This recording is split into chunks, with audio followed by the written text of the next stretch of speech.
if 5x minus 3y is to 4x minus 2y equal to ఎంతమా 2/3, then 1/x is to 1/y. చూడమ్మా మనకి 5x minus ఏంటమ్మా 3y by, so నిష్పత్తి a is to b అన్న a/b అన్న రెండు ఒకటే కదా, ఫ్రాక్షన్లో రాస్తాం మనం ఇక్కడ. బై ఎంతమ్మా మనకి 4x మైనస్ ఎంతమ్మా 2y, that is equal to ఎంతమ్మా మనకి ఇక్కడ 2/3, ఇది మనకి 2/3. సో ఇప్పుడు ఏం చేయొచ్చమ్మా మనం ఇక్కడ క్రాస్ మల్టిప్లై చేద్దాం. అంటే ఎంతమ్మా మనకి 3 5 ఎంతమ్మా మనకి 15x మైనస్ ఎంతమ్మా మనకి 9y ఈక్వల్ నెక్స్ట్ ఎంతమ్మా మనకి ఇక్కడ 4 2 ఎంతమ్మా 8x మైనస్ ఎంతమ్మా 4y, ఇది మనకి. ఇప్పుడు చెప్పండి మనకి డైరెక్ట్ ఇక్కడ 15x ఉందమ్మా, ఇక్కడ మనకి ఎంతమ్మా 8x ఉంది. 15లో 8x పోతే ఎంతమ్మా మనకి ఇక్కడ 7x.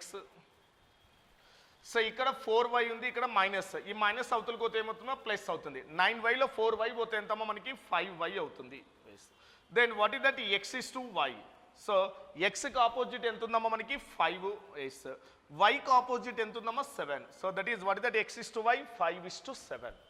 బట్ మనకు అడిగిన క్వశ్చన్ ఏంటంటే 1/x is to 1/y అడిగాడు. అంటే 1/x is to 1/y, 1/x is to 1/y అంటే ఏంటమ్మా x, y యొక్క విలోమం అడుగుతున్నాడు.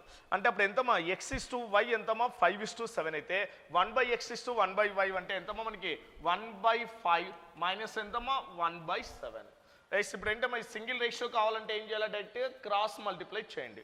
అంటే 7 1 ఎంతమ్మా 7, నెక్స్ట్ 5 1 ఎంతమ్మా 5, అంటే what is that answer 7 is to 5. So what is that answer 7 is to 5.